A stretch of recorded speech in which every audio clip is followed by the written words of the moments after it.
Très heureux de vous retrouver pour une nouvelle édition du Flash sur la MIFA Production. Mesdames et messieurs, bonsoir et bienvenue. Le président de la transition, son Excellence le colonel Assimi Goïta, chef de l'État, a décidé de chômer et payer le 14 janvier dernier comme journée de la souveraineté retrouvée. Cette décision vise à magnifier la grande mobilisation inédite et historique des millions de Maliens de l'intérieur, de la diaspora ainsi que des amis du Mali pour dénoncer les sanctions illégales, illégitimes et inhumaines de la CEDEAO et de l'UEMOA contre le Mali. À titre de rappel, le 9 janvier 2022, le peuple malien a été injustement sanctionné par ces organisations régionales. Des tables de consultation d'accouchement, des appareils d'échographie et d'autres matériels ont été offerts au centre de santé communautaire de Djamou, cercle de Caï. La cérémonie de remise a eu lieu le mercredi passé.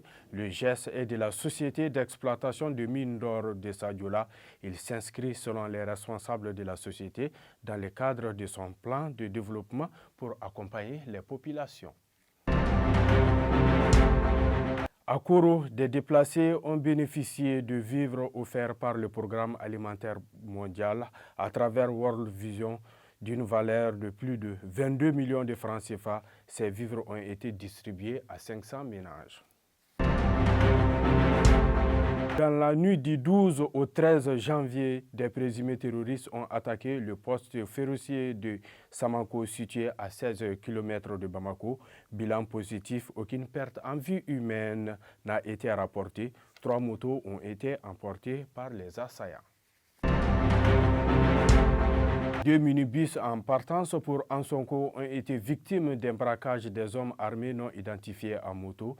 L'incident s'est produit le mardi dernier à Kobe, village situé à 30 km de Gao. Selon une source locale, aucune perte en vie ni blessé a été enregistrée, mais que les occupants ont été dépouillés de leurs biens, argent et autres marchandises de valeur. Toujours à Ansonko, des hommes armés non identifiés à moto se sont introduits le mercredi passé dans le village de Tissimizi. Selon les habitants, les bandits se sont attaqués à 9 hommes qu'ils accusent d'être des informateurs de l'armée malienne. Pas de perte en vie humaine, mais ces paisibles citoyens ont été bastonnés avant d'être abandonnés à leur sort.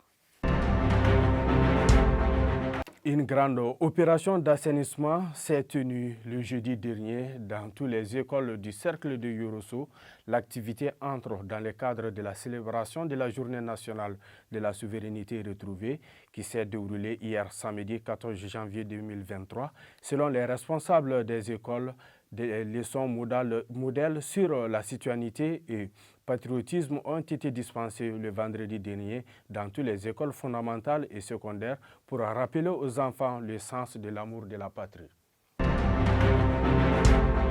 Le ministre des Mines et de l'Énergie, de l'eau, M. Lamine Seydou Traoré, à la tête d'une forte délégation, ont pris part à la 10e édition du Forum sur les minéraux du futur à Riyad, en Arabie Saoudite, a tenu toutes ses promesses pour notre pays. En effet, la relance du financement du barrage de Taoussa dans la région de Gao a été jugée nécessaire au cours des échanges entre la délégation malienne et le Fonds saoudien pour le développement. Le vendredi passé, 13 janvier 2023, le Premier ministre Choguel Kokala Maïga a assisté à la leçon modale dispensée au lycée technique de Bamako par le professeur Youssouf Koulibaly à l'occasion de la journée historique dédiée à la souveraineté retrouvée. Il était accompagné, entre autres personnalités, par le ministre de l'Éducation nationale, Mme Sidibé Dédéou Simara, du gouverneur du district de Bamako et du maire de la commune 3. Le président de la transition, son Excellence le colonel Assimi Goïta, chef de l'État, a reçu les professionnels des médias, le président de la Maison de la Presse, celui de la Haute Autorité de la Communication et celui du Comité national de l'égal accès aux médias d'État.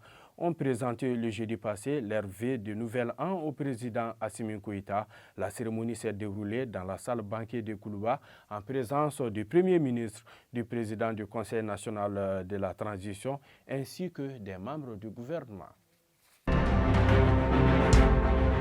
Hors du Mali, au Bénin, le camp du président Patrice Talon a remporté la majorité des sièges au Parlement, a déclaré le jeudi dernier la Cour constitutionnelle du pays à l'issue d'un vote marquant le retour de l'opposition après 4 ans d'absence.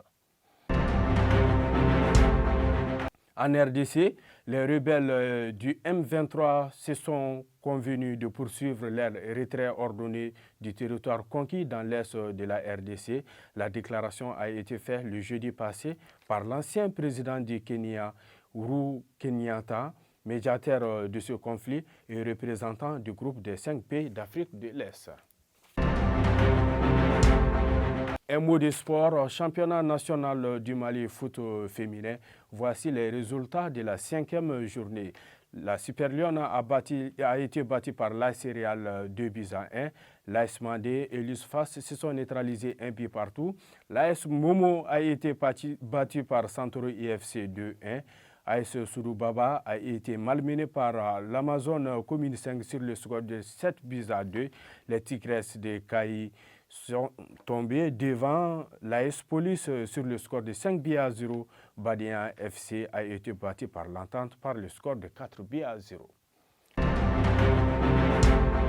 Voilà, c'est à travers la page sport que se referme ce flash qui vous a été préparé et présenté par Cheikh Bougadari Magasouba. La mise en onde a été assurée par Youssouf Traoré. On se donne rendez-vous la semaine prochaine, s'il plaît à Dieu. Au revoir, qu'Allah bénisse le Mali.